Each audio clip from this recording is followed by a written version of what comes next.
Breaking news. Uzaramba Karasira Aimable ariyahuye yiyahurira mu igororero ku munsi wa nyuma wo gutaha Imana ikinga ukuboko. Uyu mugabo ibinyamakuru byo mu Rwanda n'imbuga nkoranyambaga byari byatangaje ko yatashye, ariko ntabwo ariko bimeze, kubera yuko ubwo twari dutegereje ko asohoka nk'uko abandi batashye, twakiriye inkuru mbi yuko yafashe ibinini nk'uko yabisabye, kuko asanzwe abifata by'uburwayi bwo mu mutwe, afata byinshi, afata doze nyinshi, arabimira, agira kirize. Uyu mwanya tuvugana ubu ni saa 3 z'imbere mu gihugu, mu Rwanda no mu Burundi, ariko kandi ni saa moya ku masaha amasaha ya GMT. Uyu mugabo ari mu igororero rya Nyarugenge mu gaklinike kaho kavura abarwayi baba bafite uburwayi ariko n'ubuvuzi bw'ibanze. Ntabwo tuzi uko biza kugenda, kubera yuko byatangiye kare. Karasira Aimable yagize krize, atera amahane, abashinzwe umutekano urumva birumvikana ko ari abacungagereza, baramufata, baramuterura, bamujyana muri ambulance, bajya kumuvuza.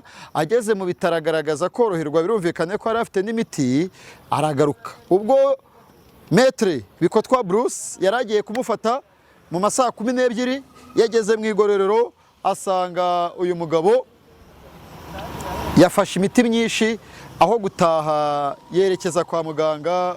Umugabo nawe arashogoshera arataha. Ubwo twabonaga imodoka isohotse mu igororero rya Nyarugenge ya Maître Bikotwa Bruce, twavuze tuti ese aharaho uriya ntiyaba ari Karasira da? Tuhatunga kamera, umugabo arasohoka arashogoshera, turamuherekeza kugera i Nyamirambo. Ubwo twajyaga kureba niba koko Karasira yaba arimo, Karasira twamubuze. Nyuma turabaza, turacukumbura, turinjira, dushaka amakuru nk'abayataye, tuza kumenya ko Karasira araye mu igororo. Twakwibaza ngo ko yari yiyambuye, yambaye civile nk'umuntu utashye, ararara mu igororero mu ruhe rwego? Twakwibaza ngo ararara muri klinike y'igororero ate, kandi igororero ryari ryamusezereye?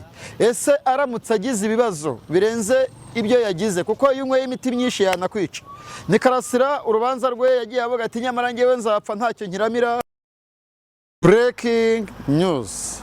Uzaramba Karasira Aimable ariyahuye yiyahurira mu igororero ku munsi wa nyuma wo gutaha Imana ikinga ukuboko. Uyu mugabo ibinyamakuru byo mu Rwanda n'imbuga nkoranyambaga byari byatangaje ko yatashye, ariko ntabwo ariko bimeze, kubera yuko ubwo twari dutegereje ko asohoka nk'uko abandi batashye, twakiriye inkuru mbi yuko yafashe ibinini nk'uko yabisabye, kuko asanzwe abifata by'uburwayi bwo mu mutwe, afata byinshi, afata doze nyinshi, arabimira, agira kirize. Uyu mwanya tuvugana ubu ni saa 3 z'imbere mu gihugu, mu Rwanda no mu Burundi, ariko kandi ni saa moya ku masaha amasaha ya GMT. Uyu mugabo ari mu igororero rya Nyarugenge mu gaklinike kaho kavura abarwayi baba bafite uburwayi ariko n'ubuvuzi bw'ibanze. Ntabwo tuzi uko biza kugenda, kubera yuko byatangiye kare. Karasira Aimable yagize krize, atera amahane, abashinzwe umutekano urumva birumvikana ko ari abacungagereza, baramufata, baramuterura, bamujyana muri ambulance, bajya kumuvuza.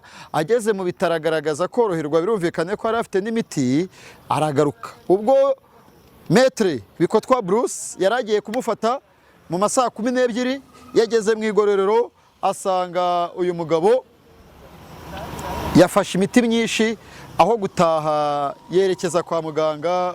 Umugabo nawe arashogoshera arataha. Ubwo twabonaga imodoka isohotse mu igororero rya Nyarugenge ya Maître Bikotwa Bruce, twavuze tuti ese aharaho uriya ntiyaba ari Karasira da?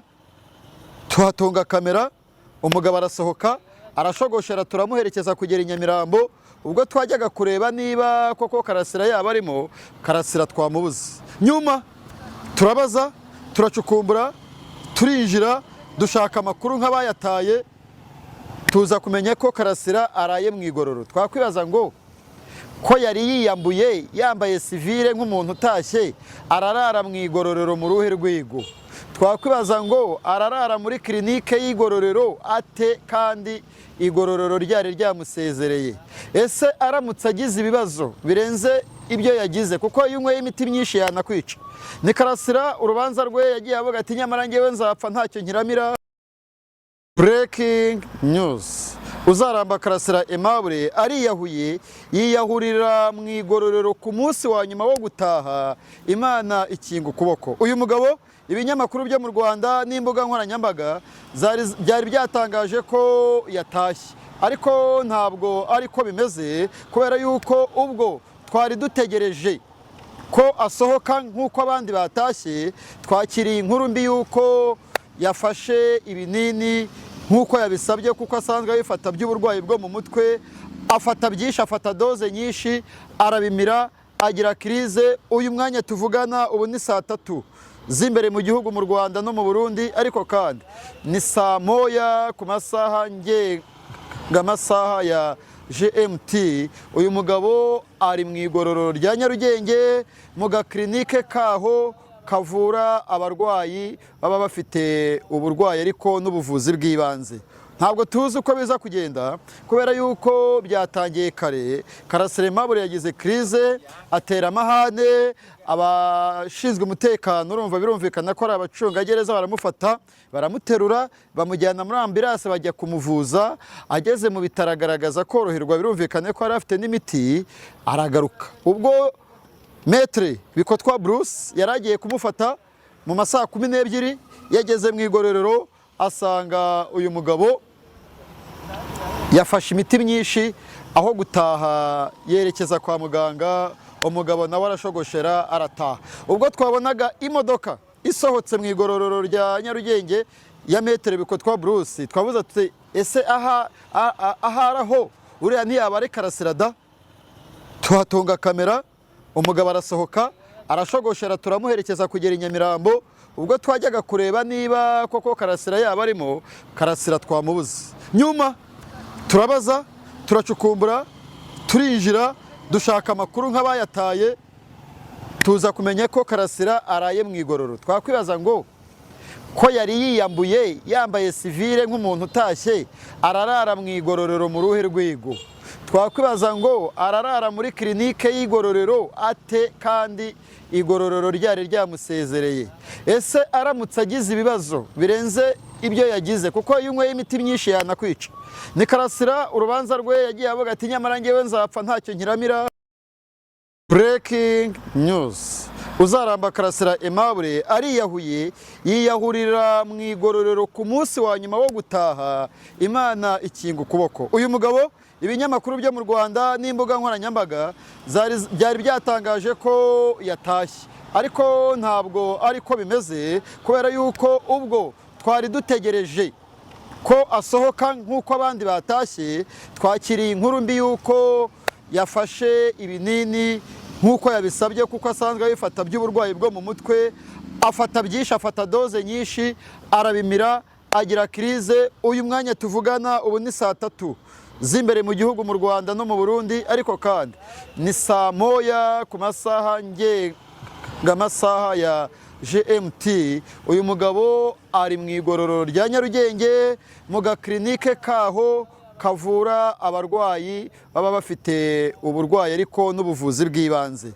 Ntabwo tuzi uko biza kugenda, kubera yuko byatangiye kare. Karasira Aimable yagize krize, atera amahane, abashinzwe umutekano urumva birumvikana ko ari abacungagereza, baramufata, baramuterura, bamujyana muri ambulance, bajya kumuvuza. Ageze mu bitaro agaragaza koroherwa, birumvikane ko yari afite n'imiti, aragaruka. Ubwo Maître Bikotwa Bruce yaragiye kumufata mu masaha 12, yageze mu igororero asanga uyu mugabo yafashe imiti myinshi, aho gutaha yerekeza kwa muganga. Umugabo nawe arashogoshera arataha. Ubwo twabonaga imodoka isohotse mu igororero rya Nyarugenge ya Maître Bikotwa Bruce, twavuze ati ese aharaho uriya ntiyaba ari Karasira da? Tuhatunga kamera, umugabo arasohoka, arashogoshera, turamuherekeza kugera i Nyamirambo.